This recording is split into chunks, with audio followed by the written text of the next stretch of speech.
ஜீ தமிழ் நேயர்கள் நண்பர்கள் அனைவருக்கும் வணக்கம். இது கேபி நம்பூதிரிஸ் வழங்கும் ஸ்டுடியோ 6 இது கூலா கொஞ்சம் சினிமா நிகழ்ச்சிக்கு உங்கள் அனைவரையும் வரவேற்பது உங்கள் முரளிராம். இன்னைக்கு நம்மளோட ஷோக்கு யார் கெஸ்ட் வந்திருக்காங்கன்றது வந்து நீங்க ஃபிங்கர் கிராஸ் பண்ணி உட்காந்துருப்பீங்க. ஆனா நான் ரொம்ப சந்தோஷமா இருக்கேன். இன்னைக்கு ஷோ வந்து ரொம்ப ப்ரெஸ்டீஜியஸா அமைய போகுது.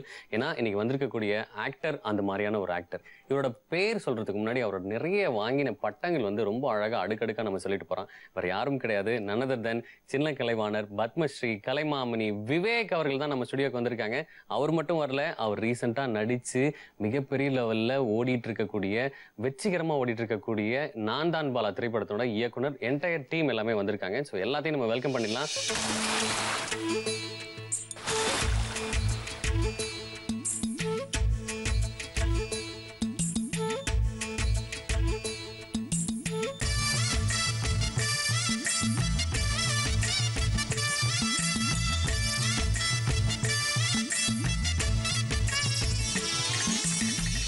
Vivek sir, welcome to studio 6. Studio 6ல நான் தான் பாலா படத்தை பத்தி பேசுறதுக்கு முன்னாடி எனக்கு முக்கியமா ஒரு விஷயம் உங்கள்கிட்ட கேட்டே ஆகணும். அது எப்படி சார், அது ஃப்ரிட்ஜில் வச்ச ஆப்பிள் பழம் மாதிரி ஃப்ரெஷ்ஷா அப்படியே பயங்கர எனர்ஜெட்டிக்கா இருக்கீங்களே சார், அதுக்கான காரணம் என்ன சார்? அது என் மேக்கப் மேன்ட்ட தான் கேட்கணும். ஸோ விவேக் சார் பற்றி சொல்லணும் அப்படின்னா அவருக்கு 26 வருஷம் எக்ஸ்பீரியன்ஸ் வந்து கலக்குன்னு இண்டஸ்ட்ரியை நீங்கள் கலக்கிட்டு இருந்தீங்க. ஆனால் இப்போ தான் ஃபுல் ஃப்ளெஜ்டு ஹீரோவாக நான் படம் பண்ணணும்னு சொல்லி இறங்கி வந்திருக்கீங்க.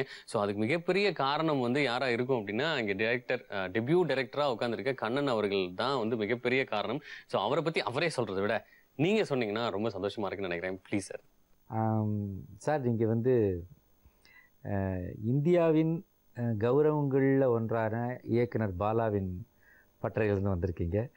ஸோ அவர்கிட்ட ஒரு 3 படங்கள் ஒர்க் பண்ணிவிட்டு அப்புறம் என்கிட்ட இந்த கதையோடு வந்தீங்க. ஆனால் நான் உங்களை வந்து ஒரு 2.5 வருஷம் அலைய வச்சு ஏன்னா கம்ப்ளீட் சீரியஸ் கேரக்டரு 2.5 வருஷமாக பண்ண மாட்டேன்ட்டு டபாச்சேன். ஆனால் அவருக்கு என்னமோ ஒன்று அது எதனால் நான் தான்றதை அவர் நினச்சான்றதை அவர் சொல்லுவார்னு நினைக்கிறேன். பட்டு நான் தான் பாலாவுக்கு இந்த பாலாவுக்கு நான் பண்ணணும் அப்படின்ட்டு கொஞ்சம் இன்சிஸ்ட் பண்ணார். ஆனால் நமக்கு தொழில் வந்து நம்ம வந்தாலே நகைச்சுவை தான். அதில் வந்து இப்போது அடக்கி வாசிக்கணும், காமெடியே பண்ணக்கூடாது, சீரியஸ் தான் பண்ணணும். நம்மளை பார்த்தோன்னே சிரிச்சிட்டாங்கன்னா இவ்வளோ பெரிய ரிஸ்க்கு நம்ம எடுக்கணுமா, நம்ம பாட்டுக்கு வண்டி நல்லா ஓடிட்டுருக்கே அப்படின்ட்டு அந்த அந்த தயக்கங்கள்லேயே ஒரு பல வருஷங்கள் ஓடிடுச்சு, 2 வருஷம் போல். அப்புறம் இயக்குனர் பாலாவே வந்து அதுக்கு ஒரு க்ரீன் சிக்னல் கொடுத்துருக்காரு. அதுக்கப்புறம் நாங்கள் ஆரம்பித்து பண்ண படம் தான் நான் தான் பாலா. உனக்காக பிறந்தே உயிரில்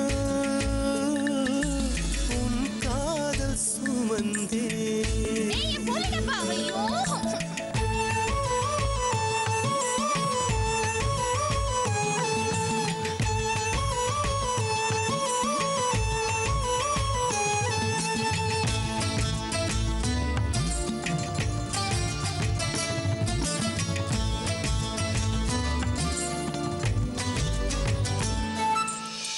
ஓகே சார், அடுத்தது கண்ணன் சார்கிட்ட கண்டிப்பாக கேட்டே ஆகணும் ஒரு விஷயம். ஏன்னா ஏகப்பட்ட பேர் ட்ரை பண்ணியிருப்பாங்க விவேக் சாரை வந்து ஹீரோவாக இன்ட்ரடியூஸ் பண்ணணும், ஹீரோவாக பெருசாக மாசாக காட்டணும் அப்படின்ட்டு.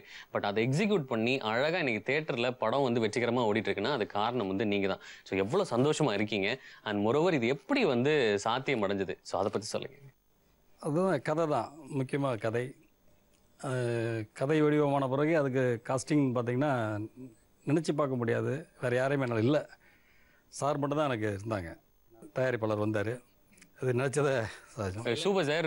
வயலண்ட்டாக ஒரு படத்தை கொடுத்துட்டு சைலண்ட்டாக உட்காந்துருக்க ப்ரொடியூசர்கிட்ட நம்ம பேசுறதுக்கு முன்னாடி இந்த படத்தோட ஹீரோயின் அவங்க முதல் முறை அவங்களும் அறிமுகமாக இருக்கேன். அவங்கள்ட்ட ஒரு விஷயம் நம்ம கேட்டலாம். நான் ஃபர்ஸ்ட் படம் பெரிய லெவலில் ஹிட் ஆயிருக்கு, ஒரு பெரிய ஹீரோவோடு நீங்கள் நடிச்சிருக்கீங்க, எவ்வளோ சந்தோஷமாக இருக்கீங்க, மனசுல இருந்து என்ன சொல்லணும்னு நினைக்கிறீங்க நீங்கள்? இவர் கூட நடிக்கிறதுக்கு நான் ரொம்ப கொடுத்து வச்சிருக்கணும்னு சொல்லலாம். ஒரு மல்டி டேலண்டட் ஆக்டர். ரொம்ப ஃபர்ஸ்ட் பயமாக இருந்து அப்புறம் ஜாலியாக ஆகிடுச்சு. செட்டில் நிறைய டெடிக்கேட்டடாக ஒர்க் பண்ணுவார். நிறைய விஷயம் இவர்கிட்ட நான் கற்றுக்கிட்டேன். அண்ட் இந்த படத்துலையும் நான் நிறைய விஷயம் கற்றுருக்கேன். ஓகே, நான் தான் பாலா திரைப்படத்தில் என்னோட முக்கியமான கதாபாத்திரம் பண்ணிருக்கக்கூடிய வெங்கட்ராஜு இங்கே வந்திருக்காரு. வெங்கட்ராஜு வணக்கம். பயங்கர சந்தோஷமா இருப்பீங்கன்னு நினைக்கிறேன். ஏன்னா இந்த படம் வந்து மிகப்பெரிய லெவலில் வெற்றி அடைஞ்சிருக்கு. ஸோ இந்த படத்தில் நீங்கள் எப்படி இந்த கேரக்டர் பண்ணுறதுக்கு ஓகே ஆச்சு, ஸோ அதை பற்றி கொஞ்சம் சொல்லுங்கள். எனக்கு என்ன ஏரியா அப்படின்றத கண்ணன் சார் வந்து டைரக்டர் ரொம்ப கிளியராக எக்ஸ்பிளைன் பண்ணி இந்த ஏரியா சார் இது உங்களால் பண்ண முடியுமான்னு ரொம்ப முன்னாடி ஒரு கான்ஃபிடென்ட் லெவல் இல்லாமே இருந்து என்னை கேட்டுட்டு இருந்தார்.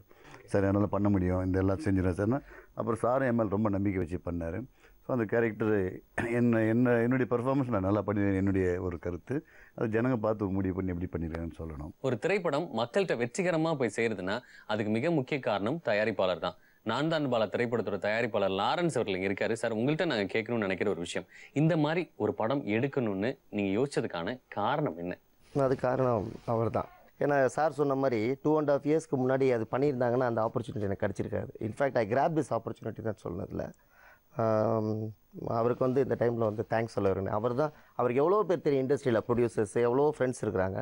பட் என்ன கையை கட்டி விட்டார். அதுக்கு வந்து சாருக்கு தான் வந்து நான் தேங்க் பண்ண விரும்புகிறேன். படம் இட்ஸ் அ கமர்ஷியல் படம் தான். இது ஆர்ட் ஃபிலிமோ எதுவுமே கிடையாது. காசு கொடுத்து தேட்டரில் போய் பார்த்துட்டு ரிட்டர்ன் வரவங்க 200% அவங்க வந்து பே பண்ண மணிக்கு சாட்டிஸ்ஃபைடாக வருவாங்க. That much we can guarantee. As நான் தான் Bala team we can guarantee. Vivek sir, audio லான்ச்சில் நம்ம வந்து ஒரு மிகப்பெரிய பிரம்மாண்டம் ஒன்று நடந்தது. ஏஆர் ரகுமான் அவர்கள் வந்து பேசுகிறப்போ என்ன சொன்னார் அப்படின்னா, எனக்கு ஒரு பெரிய ஸ்ட்ரெஸ் பஸ்டரே விவேக் சாரோட காமெடி தான் அப்படின்னு சொன்னார். நான் ரொம்ப ஸ்ட்ரெஸ்ஸாக இருக்கப்போ உங்களோட காமெடி எடுத்து போட்டு பார்த்தா அப்படியே பயங்கர கூல் ஆகிடுவேன் அப்படின்னாரு. அவருக்கு மட்டும் இல்லை சார், எங்களுக்குமே அப்படி தான். உங்களோட காமெடிகள் பார்த்தாவே வந்து சரவெடி அதிரடி தான் ஃபுல் அண்ட் ஃபுல்லாக. பட் இந்த படத்தில் நான் தான் பாலா திரைப்படத்தில் பார்த்தா நீங்கள் full and full serious role நீங்கள் பண்ணியிருக்கீங்க. காமெடி இருக்கா, யார் பண்ணியிருக்கா சார்?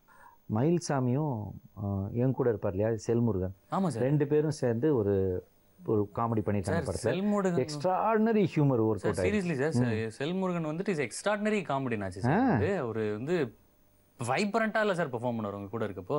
ஆமா, அவரு பயங்கர பிஸி போல் இருக்கே சார். அவரு இல்ல சேர் இல்லைங்க ஒரு இல்ல விஷயம் சார், இன்டர்வியூ கூட வர முடியாம பயங்கர பிஸியா இருக்காரு போல் இருக்கு. இல்ல நீங்க வேற, எங்க போனாலும் கூட வந்துருவாங்க. எங்க ஒரு டீ குடிக்க கூட என்னால் தனியாக போக முடியாது, வந்துடுவாங்க. அதனால தான் நைஸாக அவனை அவாய்ட் பண்ணிட்டு நாங்கள்லாம் ஒன்றா சேர்ந்து வந்துட்டேன். அப்படியே சார்? இனிமேல் நம்ம ஜாலியாக பேசலாங்கிறேன், நிம்மதியா.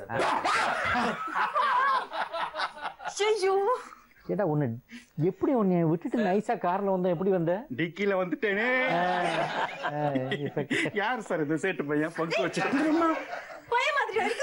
சாரி சாரி சார், அவன் சேட்டு பையனா, அவன் சேட்ட பையன். ஹீரோயினை பார்த்து சொல்லலாம், பெரிய ஹீரோயின் ஆயிடுச்சுன்னா அப்புறம் இல்ல பெரிய ஹீரோயின் நாளைக்கு ஆப்பிள் ஜூஸ் ஆரஞ்சு ஜூஸ்னு பெரிய ஹீரோயின் ஆகி விஜய் அஜித்னு போகக்கூடிய பொண்ணு இது. அப்புறம் காமெடிக்கு வேணான்னு சொல்லிடுச்சுன்னா என்ன பண்ணுவாங்க? யோசிச்சு. சாரி சாரி மேடம், அடுத்த இதுல நான் வரேன். Okay sir. சார் ரொம்ப தேங்க்ஸ் சார், வந்ததுக்கு என்ட்ரி சூப்பர் சார். உட்கார்ந்துகிட்டு வேண்டாம், இடம் இல்லப்பா, நீ கிளம்பு. அடுத்த வருஷம் அடுத்த இதுல வராத, அடுத்த வருஷம் வா. டேய், டியூட்டில ட்ரிங்க் பண்றியா? I commit straight to Delhi parliament. என்ன வேணும்? Take respect, my respect. அப்படினா right leg to ground floor. இப்ப சொல்லு. என் டிவி ரிப்பேர் பண்ணனும். எனக்கு மூடு சரியில்லை, அப்புறம் வா. என்னைய பெரிய மூடு? என்னோட பெரிய மூடா? என்ன பத்தி தெரியுமா? Do what I say. TV எங்க இருக்கு? 1 செகண்ட். டேய், டிவி ஸ்டாண்ட் வாடா. Take you seat. எந்த வீட்லயுமே தெரியாத மாதிரி தெல்ல தெளிவா லைவா பாக்குற மாதிரி சரி பண்ணி கொடு. என்ன டிவி இது? டைனரா? டைனரா? ஏண்டா டேய், டைனோசர்னு ஒரு இனம் அழிஞ்சப்பயே இந்த டைனரா டிவி எல்லாம் அழிஞ்சு போச்சு. பிளாஸ்மா, எல்சிடி, எல்இடி டிவி வரைக்கும் வந்துருச்சு. இந்த டிவியை ரிப்பேர் பண்ணணும்னு வெக்கம் இல்லாம பப்ளிக்ல வச்சு சுத்திக்கிட்டு இருக்க. இதை நான் ரிப்பேர் பண்ணேன்னு தெரிஞ்சாலே இந்த டிவி கம்பெனிக்காரனே மேல கேஸ் போடுவான். இதுல வேற என்ன உனக்கு? யாரு வீட்லயும் தெரியாத அளவுக்கு இந்த டிவி தெரியணுமா? இனிமே உன் கண்ணுக்கே இந்த டிவி தெரியாதுடா. அவனை எவ்வளவு டார்ச்சர் கொடுக்குற ஆரம்பத்துல இருந்து. நம்ம டைரக்டர் கிட்ட ஒரு முக்கியமான கேள்வி கேட்டேன். அவர் பாலாவோட பட்டறையிலேருந்து வந்ததுனாலவோ என்னவோ இந்த படத்துக்கான டைட்டில் உருவான கதை வந்து எங்களுக்கு எப்படி தோணுது அப்படின்னா, அவங்களோட குருநாதர் ஒரு பத்திரிகையில் வந்துட்டு இவன் தான் பாலா அப்படின்ற மாதிரி ஒரு பத்திரிகை, ஒரு கட்டுரை, ஒன்று பெரிய கட்டுரை இருந்தது. அதுக்கப்புறம் பார்த்தா அவரோட சிஷ்ய பிள்ளை வந்துட்டு நான் தான் பாலான்னு ஒரு படம். ஸோ இது அவருக்காக ஏற்படுத்தின ஒரு விஷயமா? இது எதனால இந்த இது உருவாச்சு சார்? இருந்தது இதுதான் நீங்களே இவ்வளோ சொல்லிட்டீங்களா? கேள்வி நானே பதிலும் நானே சொல்வதெல்லாம் உண்மை. அது பக்கத்து செட்டில் போயிட்டு இருக்கு. அது உண்மைதான். அது மேலே எனக்கு பெரிய ஒரு ஈர்ப்பும் மதிப்பும் ரொம்ப ஜாஸ்தி. இப்போ நான் யோசிச்சு பார்க்குறேன், எனக்கும் அது ஓரளவுக்கு ஃபிட் ஆகுது. எப்படின்னா, என்னோட குருநாதர் பாலச்சந்தர், சூப்பர். அவரையும் அவங்க ஃப்ரெண்ட்ஸ் பாலன் தான் கூப்பிட்றாங்க. அப்படி நிறைய பேர். அப்போ நான் எனக்கும் கொஞ்சம் அதில் ஒரு விஷயம் கேட்டே ஆகணும் சார். உங்களோட குருநாதரும் பாலா சார், உங்களோட குருநாதரும் பாலா சார், பாலச்சந்தர் சார் இந்த பக்கம், அவரை ஷார்ட்டாக நம்ம பாலா சார்னு நீங்கள் கூட நீங்கள் சொல்லியிருந்தீங்க. ஸோ இவங்க 2 பேர்த்து பற்றியும் நீங்கள் வந்து ரொம்ப க்ளோஸாக இருந்ததுனால ஆச்சரியப்படுற, நீங்கள் வந்து ரொம்ப பிரமிச்ச ஒரு விஷயத்தை நான் வந்து ரொம்ப சந்தோஷமாக இருக்கேன், ரொம்ப பெருமிதமாக எனக்கு இருக்கேன். நம்மளோட நான் தான் பாலா டீமோட விவேக் சாரோட நீங்கள் கலந்துரையாடிட்டு இருக்கோம். நிகழ்ச்சியில் பிரேக்குக்கு முன்னாடி நான் கேட்ட கேள்வி, அவரோட விவேக் சார் சாரோட குருநாதர் பாலச்சந்தர் அவர்களை பற்றியும், இந்த பக்கம் நம்ம கண்ணன் சாரோட அவரோட குருநாதர் பாலா சாரை பற்றியும் ஆச்சரியப்பட்ட பிரமித்த ஒரு விஷயங்கள் சொல்ல போறீங்க. எனக்கு வாக்குறுதி கொடுத்துருக்கீங்க. ஃபர்ஸ்ட் நீங்களா அவரா சார்? Director first. நான் கடவுள் படம் பூஜா ஆரியான் பெரிய குளத்தில் ஒரு மலைக்காட்டில் ஷூட்டிங் நடந்தது. அப்போது பூஜா வந்து பிளைண்டு, கண்ணு தெரியாதவங்க நடிக்கிறாங்க. அதுக்கெல்லாம் பிளான் பண்ணி ஒரு மலையில் நோக்கி மேலே போகிற மாதிரி ஷாட்டு, அது பேக் ஷாட் தான். இந்த அம்மா வந்து லென்ஸை வந்து கழட்டிகிட்டு போகலாம் போகிறது தான் பேக் ஷாட் தானே, இது லென்த்தி ஷாட், அது இப்படியே போகலாம், அவே ஃப்ரம் த கேமரா அப்படியே போயிட்டே இருக்கலாம், மேலே போயிட்டே இருக்கலாம். ஆனால் பாலாவுடைய அந்த தொழில்நுட்பம் அந்த இது என்னன்னா, அந்த லென்ஸை போட சொன்னாங்க. லென்ஸ் வந்து கண்ணு தெரியாது, அந்த லென்ஸ் விஷயம் மறைச்சிரும், பார்வையை மறைக்கிற லென்ஸ், ஒயிட் லென்ஸ் அது கம்ப்ளீட்டாக. அப்போதான் அந்த தடுமாற்றம் அது இருக்கும். இல்லைன்னா கொஞ்சம் கான்சியஸாக காலை கையை கரெக்டாக வச்சுருவோம், தடுமாறி விழுந்தவங்க தப்பு கிடையாது அப்படின்னு அந்த லென்ஸு எடுத்து மாட்ட சொல்லிட்டு அது எடுப்பார், ஷார்ட் எடுப்பார். பிரமிப்பாகி போச்சு. இப்படி ஒரு தொழில் நேர்த்தி இந்த தமிழ் சினிமாவில் பழைய டேரக்டர்ஸ் தெரியாது. பட் நான் சமகாலத்தில் நான் பாலா பார்க்குறப்ப சார் ரொம்ப ஒரு முக்கியமான ஒரு ஆச்சரியப்படுற விஷயம் தான் நீங்கள் சொல்லியிருக்கீங்க. அவர் தான் பாலா. நம்ம இந்த டைட்டிலை நம்ம கொடுத்துடலாம்னு நினைக்கிறேன். சார் சார் பாலச்சந்தர் சார் உங்களோட குருநாதர். ஸோ அவர் நீங்கள் ஆச்சரியப்பட்ட ஒரு விஷயம் சார். இன்னைக்கு புதுசாக ஒருத்தர் ஜெயிச்சிருக்காருன்னு வைங்களேன் சினிமாவில், அவருக்கு ஒரு பாராட்டு கடிதம் எழுதக்கூடிய பரந்த மனது பாலச்சந்தர் சாருக்கு உண்டு. அது சும்மா அப்படி பார்த்துட்டு போனாலே போதும், அதுவே அவருடைய ஆசீர்வாதம் தான். ஆனால் அன்புள்ள விக்ரமன், அன்புள்ள பாலா அப்படின்னு இப்போ லேட்டஸ்ட் அன்புள்ள சங்கர், யார் புது இயக்குனர் வந்து ஜெயித்தாலும் அவங்ககிட்ட வித்தியாசமாக எதை பார்த்தாலும் அவங்கள பாராட்டி ஃபோனில் பேசுகிறதோடு இல்லை, பதிவு பண்ணுவார். அதை எழுதின கடிதம் ரொம்ப சிறப்பான கடிதம். ஆமாம் ஆமாம். அதாவது இப்போ அவர் சொல்கிறாரு, எனக்கு வந்து எவ்வளவோ பேர் லெட்டர் எழுதுவாங்க, நான் அதுக்கு பதில் போட எனக்கு டைம் இருக்காது. யார் பாரதிராஜா சொல்கிறாரு. ஆனால் நான் வந்து அவ்வளவு தொடர்கதை பார்த்துட்டு ஒரு லெட்டர் போட்டேன், அதுக்கு உடனே அவர் பதில் போட்டார். உங்களுடைய ஆதரவுக்கு நன்றி, தொடர்ந்து தங்கள் ஆதரவை நாடும் அன்பன் பாலச்சந்தர் அது போடுறாரு. அது எவ்வளோ பெரிய விஷயம்னு சொல்கிறாருன்னா, அவரே சொல்கிறாருன்னா அதுக்கப்புறம் எத்தனை இயக்குநர்கள் வந்துட்டாங்க. இன்றைக்கி பாரதிராஜா ஒரு லெஜெண்ட் ஆகிட்டார். அவரே புதுமுகமாக இருக்கும்போது பாலச்சந்திரத்து பாராட்டு வாங்கியிருக்காருன்னா, அதுக்கப்புறம் வந்து குட்டி குட்டியாக எவ்வளோ டேரக்டர்ஸ் அத்தனை பேருக்கு பாராட்டு வாழ்த்து சொல்லக்கூடிய பரந்த மனது அவருக்கு உண்டு. கண்டிப்பாக சார். இன்னைக்கு இந்தியாவில் தமிழ் சினிமாக்கு இவ்வளோ பெரிய வரவேற்பு, இவ்வளோ பெரிய மரியாதை கிடைக்குது அப்படின்னா அது வந்து பாலச்சந்தர் சார். ஆமாம். இப்போ இந்த படமே நம்ம படமே வந்து நான் தான் பாடாவுடைய ட்ரெய்லரையும் சாங்ஸையும் டீசரையும் பார்த்துட்டு அப்படியே பார்த்துட்டே இருந்துட்டு இன்னொரு வாட்டி போடுறா அப்படின்னாரு. நானும் லாரன்ஸும் போயிருந்தோம். இன்னொரு தடவை போடு அப்படின்னாரு. அவர் பண்ணாத ஆங்கிளாக, அவர் வைக்காத ஷூட்டிங்காக என்ன பண்ணல அவர். இன்னொரு தடவை போடு அப்படின்னு அப்படியே பார்த்துட்டே இருந்தார். பார்த்துட்டு பாட்டு நல்லா இருக்குடா, அந்த பொண்ணு புதுசாக ஒரு பொண்ணு நடிக்குது, அது யாருன்னு. அவன் இங்கே தானே கொஞ்சம் இந்த ட்ரெஸ்ஸில் குண்டா இருக்கிற மாதிரி தெரிஞ்சாடா அந்த பொண்ணு அப்படின்னு கேட்டார். எந்த ட்ரெஸ்ஸு போட்டாலும் அப்படி தான் சார் சொல்லலாம் நினச்சேன். பட் அது படத்துக்காக நீங்கள் வெயிட் போட்டீங்க இல்லையா? நான் எப்பவுமே நான் போலி விற்கிற பொண்ணா நடிச்சேன் இந்த படத்துல. டெய்லி 15 போலி சாப்பிட்டுருவேன் நான். 15 போலி இது நான் சும்மா சொன்னேங்க ஒரு டைலாக். சரி, இந்த படத்துல உங்களோட கேரக்டர் நீங்க எவ்வளவு சந்தோஷப்படுறீங்க? ஏன்னா பாலச்சந்தர் சார் வந்து உங்களுக்கு வாழ்த்துக்கள் தெரிவிச்சிருக்காரு. ஒரு நோட்டிசபிள் பர்சனா நீங்க இருந்திருக்கீங்க. ஸோ இந்த படத்துல நீங்க என்ன கேரக்டர் பண்ணிருக்கீங்க? இந்த படத்துல என்னோட கேரக்டர் வந்து சௌராஷ்டிரா கேர்ள், போலி விற்கிற ஒரு பொண்ணு.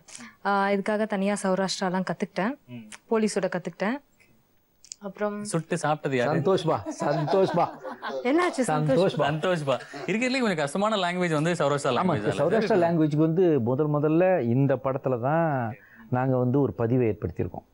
இது வரைக்கும் அந்த சமூகத்தை பற்றியும் அந்த மொழியை பற்றி. ஏன்னா அதுக்கு மொழிக்கு வந்து வரி வடிவம் கிடையாது. கண்டிப்பா. ஆமா, ஒலி வடிவம் உண்டு.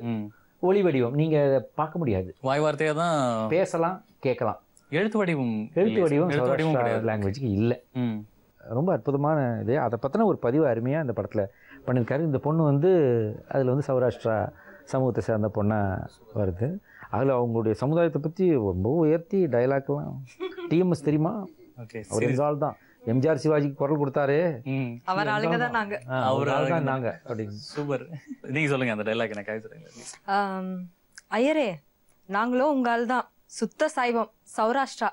சினிமால பாட்டு பாடுவாரு டிஎம்எஸ், எம்ஜிஆர் சிவாஜிக்கெல்லாம் பாட்டு பாடினாரே அவர் ஆளுங்க தான் நாங்க. பயப்படாம போலி வாங்கி சாப்பிடுங்க. சந்தோஷ்பா.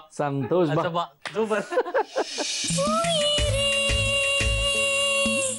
உனக்காக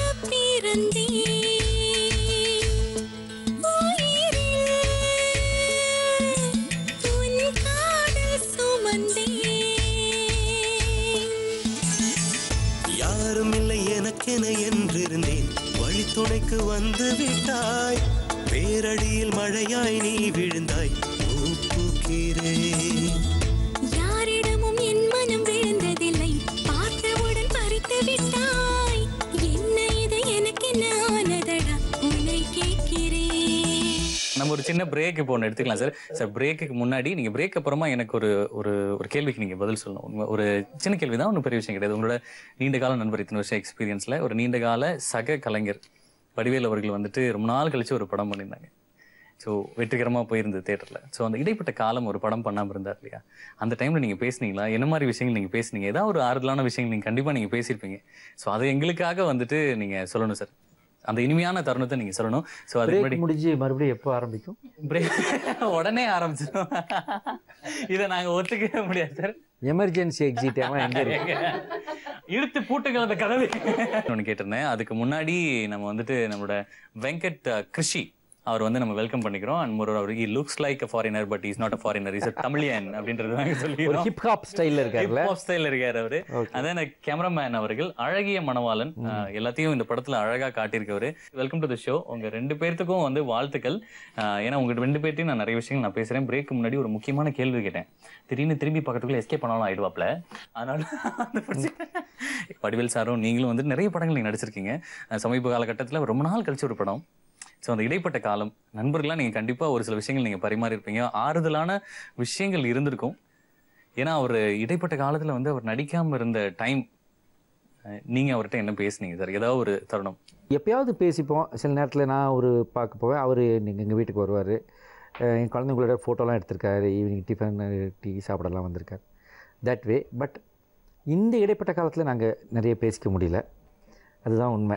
ஓகே, பட் இருந்தாலும் வந்து அந்த வைப்ரேஷன், அந்த கனெக்ஷன் ஆஃப் ஃப்ரெண்ட்ஷிப்ன்றது இருக்குன்றது நாங்கள் நம்புகிறோம். அந்த கலைஞர்களுக்கு வந்து படிக்காதவன்ல என்னுடைய காமெடி ரொம்ப நல்லா இருக்குன்னு அவர் பண்ண வேண்டிய படம் அது. ஆக்சுவலாக படிக்காதவன்ல விவேக் சூப்பராக பண்ணியிருக்காருன்னு அவரும் தன்னுடைய கருத்தை பதிவு பண்ணார். நானும் அவருடைய சிறந்த ஹியூமர் எல்லாத்தையுமே நானும் என்னுடைய பேட்டிகளில் சொல்லுவேன். ஸோ நல்ல ஒரு வைப்பு தான் எங்களுக்குள்ளே எப்போவுமே இருக்குது. That's fantastic sir. அந்த முறவர் இவங்க ரெண்டு பேரும் இன்னைக்கு வந்திருக்காங்க. வெங்கட கிருஷி சார் இந்த படத்தோட இசையமைப்பாளர். நீங்கள் யார்கிட்டையுமே மியூசிஷியனாக ஒர்க் பண்ணல, பாட்டு கேட்டு தான் நீங்கள் இசை கற்றுக்கிட்டீங்க. ஸோ உங்களுக்கு நீங்களே வந்து ஆசானாக தான் ஒரு விஷயங்கள் போயிட்டு இருந்திருக்கு. நீங்கள் லவ் பண்ணுற இசைக்கு ஆசானா நீங்கள் யாரை சொல்லுவீங்க? Who you take the role model in your career sir? அதுக்கு முன்னாடி ஒரு சின்ன ஒரு விஷயம் என்னென்னா, நன்றி வணக்கம் அப்படின்னு முடிப்பாங்க உரையை. வணக்கம் நன்றின்னு நான் ஆரம்பிக்கிறேன். என்ன காரணம் கேட்டிங்கன்னா, இந்த படத்தில் முதல்ல வந்து நன்றி சொல்ல வேண்டியதுன்னா ஆர் கண்ணன் டைரக்டர் சாருக்கு தான். காரணம் எதுக்கு அப்படின்னா, இந்த படத்துக்கு என்ன இசையமைப்பாளராக தேர்ந்தெடுத்ததுக்கு தான் அந்த கிரெடிட். ஏன்னா என் மேலே வச்சுருக்க நம்பிக்கையை வந்து இந்த இடத்துக்கு கூட்டிகிட்டு வந்திருக்குது. பல இசையமைப்பாளரோட இசை அதுதான் என்னை வளர்த்தது. Wish you for good luck sir. And heroine கிட்ட நீங்கள் இந்த படத்தில் உங்களுக்கு வந்து how blessed you are you feeling in this movie? என்ன நீங்கள் வந்து நீங்களே பிரமிச்ச ஒரு விஷயம் விவேக் சாரை பார்த்து? கண்டிப்பாக பெரிய பாறையில் ஏற்றி விட்டார் கேமராமேன். Okay sir. எப்படா இறங்குதுன்னு ஒரு வாட்டி பிரமிச்சாங்க. கண்டிப்பாக ஏறுறது சீக்கிரமாக ஏறிட்டேன். இறங்கும் போது ஐயோ இங்கே எப்படி இறங்குறது தெரியல. அது இருக்குங்க, நம்ம திருநெல்வேலி சைடில் பெரிய பாறை. அது இவங்களே ஏறிட்டாங்களா கிடக்குறேன்னு? ஆளுகள் வச்சு ஏற்றிருப்பாங்க. நமக்கு வேலை ஆகிற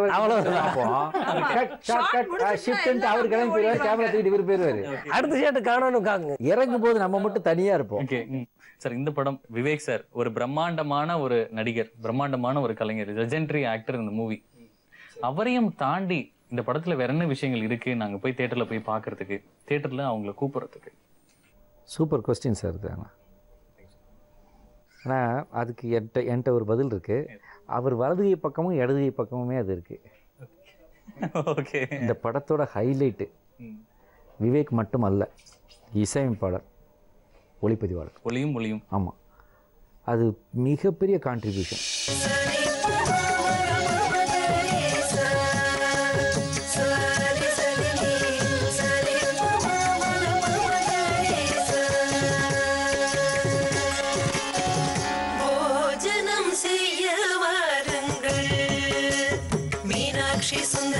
கல்யாண மண்டபத்தில் போஜனம் செய்ய வாருங்கள். நவச்சித்திரமானதொரு கல்யாண மண்டபத்தில் போஜனம் செய்ய வாருங்கள். ஒருவர் இந்த படத்துல வந்து கண்டிப்பா உங்களுக்கு ஃபர்ஸ்ட் டூயட் நீங்க வந்து பாடிருக்கீங்க. அந்த பாடல் எனக்காக ஒரு 2 வரி அப்படி பாடினீங்கன்னா நம்ம நிகழ்ச்சி வைண்ட் அப் பண்ணிக்கலாம், முழுமையாயிடும். ஏன்னா நான் ஆக்சுவலி உனக்காக பிறந்தே அப்படி வரும். நல்ல வேலை சார், நான் வந்து அந்த பாட்டு நீங்க பாடிருவீங்களோன்னு நினைச்சேன், கோவை சர்லா மேமோட. அது ஸ்நேகிதனே. That's been great sir. Thank you so much. ரொம்ப ரொம்ப நன்றி. இன்னைக்கு ரொம்ப சந்தோஷமா நான் தான் பாலா திரைப்படத்தோட குழுவினரோட நம்ம பேசினோம். ரொம்ப ரொம்ப சந்தோஷமா இருந்தது. எல்லாத்துக்கும் ரொம்ப ரொம்ப நன்றி. ஹலோ மிஸ்டர், என்ன இது அதுக்குள்ள வைண்ட் அப் பண்றீங்க? என்ன நீ இன்னும் இருக்கியா? ஆமா சார். போகலையா நீ? என்ன போல? I want to tell about my character and acting about உனக்கு கேரக்டரும் கிடையாது, ஆக்டிங் வராது. ஏன் அதை பத்தி எல்லாம் பேசிட்டு இருக்க? இல்ல sir, genre of the film பத்தி. ஜானர்னா என்ன மீனிங்? எல்லாரும் சொல்றாங்களே, நானும் சொல்லிட்டு இருக்கேன். எல்லாரும் சொல்றதுக்காக நீயே சொல்ற? அதுக்கு எந்த அர்த்தமே கிடையாது தெரியுமா? எல்லாரும் சொல்லிட்டு இருக்க. நீ கிளம்பு கிளம்பு. உனக்கு என்ன இப்ப வேணும்? ஒரு டீ தானே? ஆமா சார், நான் வாங்கி தரேன், நீ வெயிட் பண்ணு. Thank you so much sir. யா சேட்டு பையன் ஹீரோயின்யா ஐயா ரொம்ப ரொம்ப நன்றி செல்முருகன் அவர்களுக்கு. நடுவுல வந்து ரொம்ப அழகா வந்து நேர்த்தியா தன்னோட நகைச்சுவை திறனை வந்து கொடுத்துட்டு போனாரு. என்ன நல்லா போயிட்டு இருந்த ப்ரோக்ராம் வந்து எதையோ சொதப்பி விட்டு போயிருக்கா. ரொம்ப நல்லா பண்ணாங்க. ரொம்ப ரொம்ப தேங்க்ஸ். நான் தான் பாலா திரைப்படத்தை போய் தியேட்டர்ல போய் பாருங்க. இது கேபி நம்பூதிரி ஸ்டுடியோ 6 ஸ்கூல் ஆக்கம் சினிமால பை பாய் சொல்றது உங்க முரளிராம். சி பாய்.